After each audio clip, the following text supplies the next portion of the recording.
দেখুন, আমরা যে বার্তাটা দিতে চাই সেটা হলো যে এই সরকার কোনো ধরনের কোনো সাম্প্রদায়িক যে কার্যকলাপ সেটাকে বরদাস্ত করবে না, এবং সেটা হিন্দু বলে কথা নয়, মুসলিম বলে কথা নয়। আমরা সবাইকে সমান চোখে দেখবো না। আমি এই ব্যাপারে খুব স্পষ্ট, প্রধানত ভারতের মিডিয়া, কিন্তু এর বাইরেও অনেক মিডিয়াতে কিন্তু এই ভারতীয়দেরকে যে ভারতীয় মিডিয়ার যে বক্তব্য সেটাকে ধরে কিন্তু আবার অনেকে অন্যান্য মিডিয়াতেও সেটা।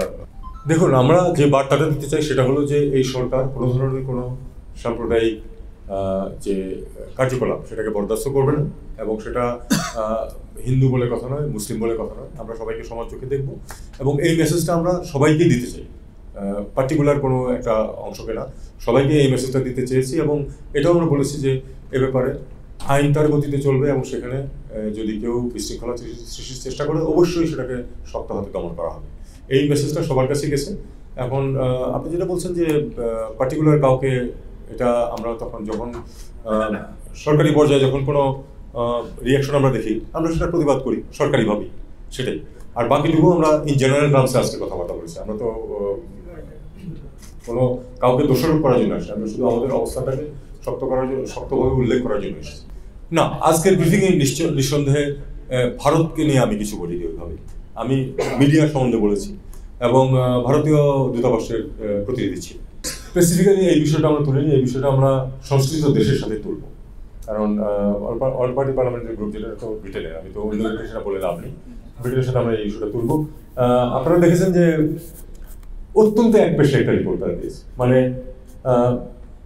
4টা নির্বাচনকে মোটামুটি তারা এক পর্যায়ে ফেলেছে, 3বার পুনর্নির্বাচিত হয়েছে। সেই নির্বাচনটা কি মানের হয়েছে সেটা একটি শব্দ সেখানে নেই। 1500 ছেলে মেয়েকে হত্যা করা হয়েছে, একটা শব্দ উল্লেখ নেই সেখানে এখানে। এবং সবচেয়ে বড় কথা, আমাদের দূতাবাসকে জানানো পর্যন্ত হয়নি যে তারা এই কাজটা করছে। একটা কথা এখানে প্রণিধানযোগ্য, সেটা যেটুকু খোঁজ দিয়ে দেখেছি সেটা হলো যে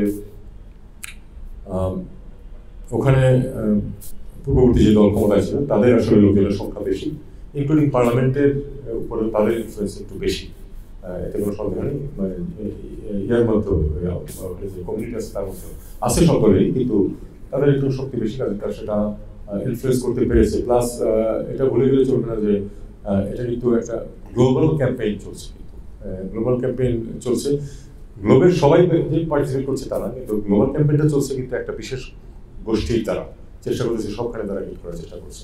সেটা আমাদের তাদের রিচ বেশি, এটা কোনো সন্দেহ। হ্যাঁ, গ্লোবালি যে করা হচ্ছিল আমরা আমাদের এটা বলেছি আমরা, এবং এটা আমাদেরকে মেনে নিতে হবে যে তাদের যারা এটা করছে তাদের রিচ আমাদের তুলনায় বেশি, আমাদেরকে তাদেরকে মোকাবেলা করতে হবে।